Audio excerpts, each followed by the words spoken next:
നമസ്കാരം, എല്ലാവർക്കും ആദ്യമായിട്ട് ഹാപ്പി ഓണം. നമ്മുടെ ചാനൽ കാണുന്ന എല്ലാ ആളുകൾക്കും, എല്ലാ മലയാളികൾക്കും നല്ലൊരു ഓണാശംസകൾ നേരുന്നു. ഓണമൊക്കെ ആഘോഷിച്ച് അതിൻ്റെ ഒരു മിഡിലൊരു അവസ്ഥയിലാണ് ഇപ്പോൾ ന്യൂസ് വരുന്നത്. അപ്പോൾ നല്ല രീതിയിൽ ഓണം ആഘോഷിച്ചു എന്നുള്ള വിശ്വാസത്തിൽ മുന്നോട്ട് പോവുകയാണ്. മാർക്കറ്റിലേക്ക് വരുമ്പോൾ കഴിഞ്ഞ ആഴ്ച നിഫ്റ്റി 24,700 എന്ന റേഞ്ചിൽ നിന്ന് 600-ലേറെ പോയിന്റ് റാലി രേഖപ്പെടുത്തി 25,350 പരിസരത്താണ് മാർക്കറ്റ് നിൽക്കുന്നത്. ഇത്ര ശക്തമായിട്ട് മാർക്കറ്റ് മുന്നോട്ട് പോകാനായിട്ടൊരു പ്രധാന കാരണം മാർക്കറ്റ് ഒന്ന് ഇടിഞ്ഞിരുന്നു. US നിന്ന് വന്ന സർവീസ് PMI ഡേറ്റ, അതിനുശേഷം പ്രൊഡ്യൂസേഴ്സ് പ്രൈസ് ഇൻഡെക്സ് ഡേറ്റ വന്നു, അതിനുശേഷം നോൺ ഫാം പേറോൾ ഡേറ്റ വന്നു. ഇത് മൂന്നും നെഗറ്റീവായിരുന്നു. ആ സമയത്ത് US മാർക്കറ്റ് ഇടിഞ്ഞപ്പോൾ നമ്മളെ മാർക്കറ്റ് ഇടിഞ്ഞു. അതിനുശേഷമാണ് US നിന്ന് പ്രധാനമായിട്ടും ഇൻഫ്ലേഷൻ ഡേറ്റ വന്നതും അത് പോസിറ്റീവായതും അതുവഴി US മാർക്കറ്റ് റാലി രേഖപ്പെടുത്തിയതും അതുവഴി യൂറോപ്യൻ മാർക്കറ്റും ഇന്ത്യൻ മാർക്കറ്റും അതിശക്തമായ രീതിയിൽ മുന്നേറിയിട്ടുള്ളതും. കൂടാതെ തന്നെ കഴിഞ്ഞ ആഴ്ചയിൽ വിദേശ ധനകാര്യ സ്ഥാപനങ്ങൾ ഇന്ത്യൻ മാർക്കറ്റിൽ 15,000 കോടി രൂപയുടെ ബൈയിങ് നടത്തിയതും IT കമ്പനീസും കൂടാതെ തന്നെ ബാങ്കിങ് സെക്ടറിലുള്ള കമ്പനീസും ശക്തമായിട്ട് മുന്നേറിയിട്ടുള്ളതും. അപ്പോൾ US മാർക്കറ്റിൽ എങ്ങനെയാണ് ഒരു റോളർ കോസ്റ്റർ റൈഡർ നടന്നത്, അതിന് സമാനമായ രീതിയിലാണ് ഇന്ത്യൻ മാർക്കറ്റിലും അതിശക്തമായിട്ട് മുന്നോട്ട് പോയിട്ടുള്ളത്. ഇനി നമ്മൾ ഇത്രയും നാളും വളരെ ഷോർട്ട് ടൈമിൽ എല്ലാ ആളുകളും കാത്തിരുന്നത് എന്തിനു വേണ്ടിയിട്ടായിരുന്നു? US നിന്നൊരു ഇൻട്രസ്റ്റ് റേറ്റ് കട്ട് ഉണ്ടാകുമോ? അത് 50 ബേസ് പോയിന്റ് ആണോ, അത് 25 ആണോ? അങ്ങനെയുള്ള ഒരു ചിന്തയിൽ, ആ ഒരു പ്രതീക്ഷയുടെ പുറത്താണ് ഇപ്പോൾ ആഗോള മാർക്കറ്റുകളെല്ലാം തന്നെ നിൽക്കുന്നതെങ്കിൽ ആ ഒരു തീരുമാനം വരുന്ന ഒരാഴ്ചയാണ് ഈ ഒരാഴ്ച. അതുകൊണ്ട് തന്നെ ഈ ഒരു ആഴ്ചയിൽ ഏറ്റവും വലിയ ഈവൻ്റാണ് ഗ്ലോബൽ മാർക്കറ്റിൽ ഉള്ളത്. മാർക്കറ്റ് കാത്തിരുന്ന ഒരു ഈവൻ്റാണ് വരുന്നത് എന്നുള്ളൊരു പ്രത്യേകത ഉണ്ട്. ഗ്ലോബൽ മാർക്കറ്റൊക്കെ നമ്മൾ ചെക്ക് ചെയ്യുമ്പോൾ അത് നമ്മൾ കവർ ചെയ്യുന്നുണ്ട്. നിഫ്റ്റിയുടെ ചാർട്ട് നോക്കുകയാണെങ്കിൽ കഴിഞ്ഞ തിങ്കളാഴ്ചയിൽ നിന്ന് കാണാം, ഏകദേശം ഒരു 524 പോയിന്റിൻ്റെ റാലി രേഖപ്പെടുത്തി 25,343 നിഫ്റ്റി നിൽക്കുന്നത്. FISൻ്റെ DISൻ്റെ ആക്ടിവിറ്റീസ് നോക്കുമ്പോൾ DIS ഇന്ത്യൻ മാർക്കറ്റിൽ 9-ാം തീയതി ബൈയിങ് ആയിരുന്നു. ചൊവ്വാഴ്ച ദിവസം ചെറിയ തോതിൽ സെല്ല് നടത്തി.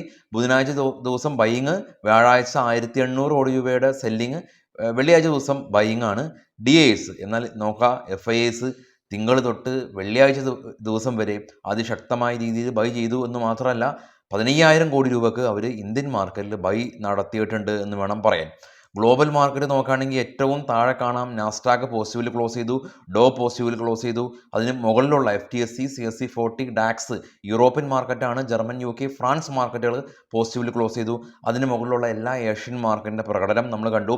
നമ്മുടെ മാർക്കറ്റിലേക്ക് വരുമ്പോൾ കഴിഞ്ഞ വ്യാഴാഴ്ച ദിവസമാണ് നമുക്ക് അതിശക്തമായ ഒരു റാലി ഉണ്ടായത്. കൃത്യം ഇന്ത്യൻ സമയം 2 മണിക്ക് ഇന്ത്യൻ മാർക്കറ്റ് ശക്തമായ റാലി രേഖപ്പെടുത്തി. എന്നാൽ വെള്ളിയാഴ്ച ദിവസം മാർക്കറ്റ് ഫ്ലാറ്റായി, കൺസോളിഡേറ്റ് ആയി ഉള്ള രീതിയിലാണ് മാർക്കറ്റ് വ്യാപാരം അവസാനിപ്പിച്ചത്. എന്നാൽ നമ്മളെ മാർക്കറ്റ് വ്യാപാരം അവസാനിപ്പതിന് ശേഷം യൂറോപ്യൻ മാർക്കറ്റ് പോസിറ്റീവായി ക്ലോസ് ചെയ്യുക വഴി ഗിഫ്റ്റ് നിഫ്റ്റി നമ്മുടെ മാർക്കറ്റ് വെള്ളിയാഴ്ച ദിവസം 3:30 ക്ലോസ് ചെയ്തതിന് ശേഷം ഗിഫ്റ്റ് നിഫ്റ്റി ശനിയാഴ്ച മോർണിംഗ് 2 AM വരെ ട്രേഡ് ചെയ്യുന്നുണ്ട്. അപ്പോൾ ഗിഫ്റ്റ് നിഫ്റ്റി കുറച്ചും കൂടി ഒന്ന് മുകളിലേക്ക് പോയിട്ടുണ്ട്. അതുമാത്രമല്ല US മാർക്കറ്റിൽ ലിസ്റ്റ് ചെയ്ത ഇന്ത്യൻ കമ്പനികളിൽ ഇൻഫോസിസ് ഫ്ലാറ്റ് ആയിരുന്നെങ്കിൽ വിപ്രോ 3% റാലിയും, അതിന് താഴെയുള്ള HDFC ADR, അതല്ലെങ്കിൽ ICICI ബാങ്ക് ADR, റിലയൻസ് ADRലെല്ലാം തന്നെ പ്രോഫിറ്റ് ബുക്കിംഗ് ഒന്നും കണ്ടിട്ടില്ല. എന്താണ് ADR? American depository receipts. Indian മാർക്കറ്റിൽ എങ്ങനെയാണോ ഇൻഫോസിസ്, വിപ്രോയൊക്കെ ട്രേഡ് ചെയ്യുന്നത്, അതേപോലെ തന്നെ US മാർക്കറ്റിൽ ഇതേ കമ്പനികൾ ട്രേഡ് ചെയ്യുന്നുണ്ട്. അപ്പോൾ അവിടെ US മാർക്കറ്റിൽ ലിസ്റ്റ് ചെയ്ത ഇന്ത്യൻ കമ്പനികളിൽ ശക്തമായിട്ടുള്ളൊരു ഫോളോ അല്ലെങ്കിൽ ഒരു റാലിയോ ഉണ്ടാകുമ്പോൾ നെക്സ്റ്റ് ഡേ നമ്മുടെ മാർക്കറ്റിലും അത് റിഫ്ലക്റ്റ് ചെയ്യപ്പെടും എന്നുള്ളതാണ് ഇതിൻ്റെ ഒരു പ്രത്യേകത. അതുകൊണ്ടാണ് നമ്മളത് വളരെ കീനായിട്ട് വാച്ച് ചെയ്യുന്നത്. ഇത് ബാങ്ക് നിഫ്റ്റിയിലൊക്കെ ഏറ്റവും കൂടുതൽ വെയിറ്റേജ് ഉള്ള HDFC ബാങ്ക് ഉണ്ട്, ICICI ബാങ്ക് ഉണ്ട്. അല്ലെങ്കിൽ നിഫ്റ്റിയിൽ തന്നെ ഏറ്റവും കൂടുതൽ വെയിറ്റേജ് ഉള്ള റിലയൻസ് ഉണ്ട്. റിലയൻസ് GDRലാണ്, ഗ്ലോബൽ ഡെപ്പോസിറ്റ് റെസിപ്റ്റിലാണ്. മറ്റുള്ളതെല്ലാം തന്നെ ADRലാണ് എന്നുള്ള പ്രത്യേകതകൾ മാത്രമാണ് ഉള്ളത്. ഇനി നമുക്ക് ഈ ഒരാഴ്ചയിലുള്ള ഗ്ലോബൽ ഈവൻറ്റുകൾ നമുക്ക് പരിശോധിക്കാം. US നിന്ന് സെപ്റ്റംബർ 17-ാം തീയതി core retail sales, industrial production. September 18-ാം തീയതി ഫെഡറൽ റിസർവിൻ്റെ interest rate decision 11:30 PM. September 19, അതായത് വ്യാഴാഴ്ച, ഫെഡറൽ ഓപ്പൺ കമ്പനിയുടെ പ്രസ് മീറ്റിംഗ് ഉണ്ട്. ഇനീഷ്യൽ ജോബ്ലെസ് ക്ലെയിമും ഉണ്ട്. ചൈനയിൽ 16-ാം തീയതി ഹോളിഡേ ആണ്, 17 ഹോളിഡേ ആണ്. സെപ്റ്റംബർ 20-ാം തീയതി, അതായത് വെള്ളിയാഴ്ച ദിവസം, ബാങ്ക് ഓഫ് ചൈനയുടെ ലോൺ പ്രൈം റേറ്റ് ചേഞ്ച് ഉണ്ട്, 6:30 AM. യൂറോസോണിൽ നിന്ന് ഇൻഫ്ലേഷൻ ഡേറ്റ സെപ്റ്റംബർ 18-ാം തീയതി 2:30 AM ഉണ്ട്. അതുപോലെ തന്നെ ജർമ്മനിയിൽ നിന്ന് new economic sentiments data 2:30 PM September 17-ന്. ഈ യൂറോസോണിലെ ഇൻഫ്ലേഷൻ ഡേറ്റ 2:30 PM ആണെന്ന് തിരുത്തി വായിക്കേണ്ടതായിട്ടുണ്ട്. എഴുതിയപ്പോൾ മാറിപ്പോയതാണ്. ഇനി യു കെയിൽ നിന്ന് inflation data 11:30 AM September 18 September 19 bank of ഇംഗ്ലണ്ടിൻ്റെ ഇൻട്രസ്റ്റ് റേറ്റ് ഡിസിഷൻ 4:30 PM.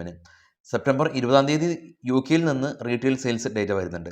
ഇന്ത്യയിൽ നിന്ന് September 16 trade balance data 3:30 PM. WP inflation data 12 AM September 17 ഉണ്ട്. അപ്പോൾ പൊതുവേ നോക്കുകയാണെങ്കിൽ ഈ സെപ്റ്റംബർ 18 യു എസിൽ നിന്നുള്ള ആ ഒരു ഡേറ്റയാണ് ഏറ്റവും കൂടുതൽ റെലവൻ്റ് ഉള്ള ഒരു ഡേറ്റ.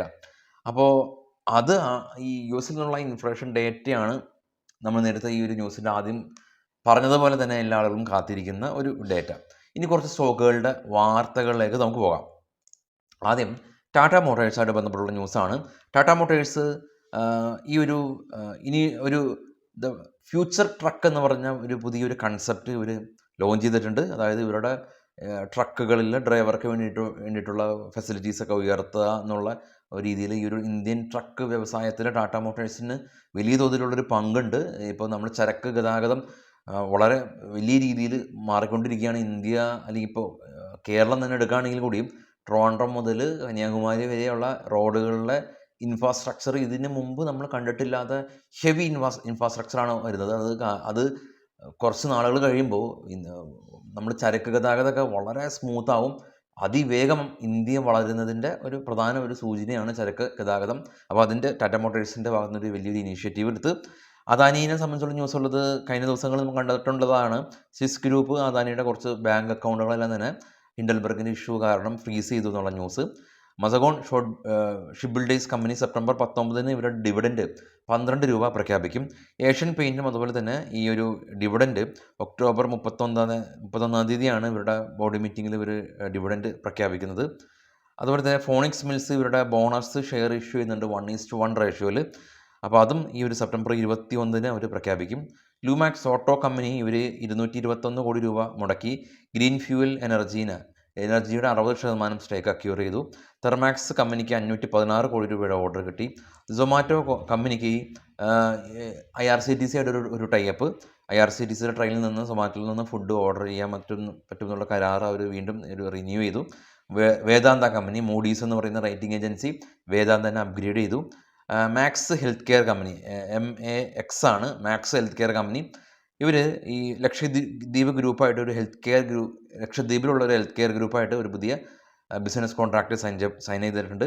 ട്രാൻസ്ഫോമേഴ്സ് ആൻഡ് റെക്ടിഫയേഴ്സ് കമ്പനിക്ക് 114 കോടി രൂപയുടെ ഓർഡർ RRVPNL കമ്പനിയുടെ ഭാഗത്ത് നിന്ന് ലഭിച്ചു. TCS കമ്പനി 2026 കൂടിയിട്ട് ഇവർ TCS ഇന്ത്യയിൽ തദ്ദേശീയമായിട്ട് നിർമ്മിച്ച ചിപ്പ് നിർമ്മാണം നടത്തുമെന്ന് കമ്പനി പറഞ്ഞു. നമ്മുടെ PM മോഡിജിയും ഈ ഒരു ചിപ്പ് നിർമ്മാണത്തിന് വളരെ എൻഹാൻസ് ചെയ്യുന്ന ഒരുപാട് പ്രഖ്യാപനങ്ങൾ കഴിഞ്ഞ ആഴ്ചയിൽ നടത്തിയിരുന്നു. അത് പ്രകാരം ഈ ഒരു ചിപ്പ് നിർമ്മാണ റിലേറ്റഡ് ആയിട്ടുള്ള സ്റ്റോക്കുകളും റാലി രേഖപ്പെടുത്തി. അപ്പോൾ ഇനി ഇപ്പോൾ നമ്മൾ നിലവിൽ ഇപ്പോൾ ചിപ്പിനെയൊക്കെ ആശ്രയിച്ചിരിക്കുന്നത് പ്രധാനമായിട്ടും തായ്വാൻ അതല്ലെങ്കിൽ US ഈ 2 രാജ്യങ്ങളിലെയാണ് ചിപ്പായിട്ട് നമ്മൾ ആശ്രയിച്ചിരിക്കുന്നത്. ഇപ്പോൾ ഇന്ത്യ ഇപ്പോൾ ഡിജിറ്റലൈസേഷനൊക്കെ വന്നതിന് ശേഷം ലോകത്ത് തന്നെ ഏറ്റവും കൂടുതൽ ചിപ്പിൻ്റെ എല്ലാം തന്നെ ആവശ്യകത ഉള്ള ഒരു രാജ്യമാണ് ഇന്ത്യ. അപ്പോൾ തദ്ദേശീയമായിട്ട് നമ്മളിവിടെ ചിപ്പ് നിർമ്മാണം നടത്തുമ്പോൾ അത് വലിയ തോതിലുള്ള കുതിപ്പിനൊക്കെ കാരണമാകും. അപ്പോൾ അത്തരത്തിലുള്ള ഒരുപാട് പ്രോജക്റ്റുകൾ വരുന്നുണ്ട്. ഇപ്പോൾ റെയിൽവേയുടെ ഭാഗത്തു നിന്നായാലും നിലവിലുള്ള റെയിൽവേ ഇൻഫ്രാസ്ട്രക്ചറിൻ്റെ 3 മടങ്ങാണ് വർദ്ധിപ്പിക്കുന്നത്. നിലവിൽ തന്നെ ഏഷ്യയിലെ ഏറ്റവും വലിയ റെയിൽവേ നെറ്റ്വർക്ക് നമുക്കാണ് ഉള്ളത്. അപ്പോൾ അത് തന്നെ നിലവിൽ 3 മടങ്ങ് വർദ്ധിപ്പിക്കുമെന്നുള്ള ഒരു തീരുമാനം. അതൊക്കെ ആക്ച്വലി ഞാനിപ്പോൾ സ്റ്റോക്ക് മാർക്കറ്റിൻ്റെ ഒരു സ്പെസിഫിക് സ്റ്റോക്കായിട്ടൊന്നും ബന്ധപ്പെട്ട് പറയുന്നതല്ല. കാരണം അതിൻ്റെ ന്യൂസ് വന്നു കഴിഞ്ഞു. അതിൻ്റെ സ്റ്റോക്ക് ആയിട്ട് ബന്ധപ്പെട്ടുള്ള സ്റ്റോക്കുകളെല്ലാം തന്നെ RVNL ഉൾപ്പെടെയുള്ള സ്റ്റോക്കുകളും റാലി രേഖപ്പെടുത്തി കഴിഞ്ഞു. ഞാനിപ്പോൾ പൊതുവേ പറഞ്ഞൊരു കാര്യമാണ്, വലിയ രീതിയിലുള്ള മാറ്റങ്ങൾ വരുന്നുണ്ടെന്നുള്ളത് ഒന്ന് സൂചന നൽകാൻ കൂടിയും. ഇപ്പോൾ ഓണായതുകൊണ്ട് നമ്മൾ വളരെ പോസിറ്റീവായിട്ടുള്ള കാര്യങ്ങൾ മാത്രം സംസാരിക്കുക എന്നുള്ളൊരു പെർസ്പെക്റ്റീവിൽ ഒരുപാട് മാറ്റങ്ങൾ ഇന്ത്യയിൽ വരുന്നുണ്ടെന്നുള്ള ഒരു സൂചന അല്ലെങ്കിൽ ആ ഒരു സന്തോഷം പങ്കുവെക്കുക എന്നുള്ളതാണ് അർത്ഥമാക്കിയുള്ളൂ. അപ്പോൾ എല്ലാവർക്കും വീണ്ടും ഒരു ഹാപ്പി ഓണം. പായസമൊക്കെ കുടിച്ച് അടിപൊളിയായിട്ട് ഇരിക്കുക. നാളെ രാവിലെ 7:00 പ്രീ മാർക്കറ്റായിട്ട് എത്താൻ ശ്രമിക്കുക. Thank you.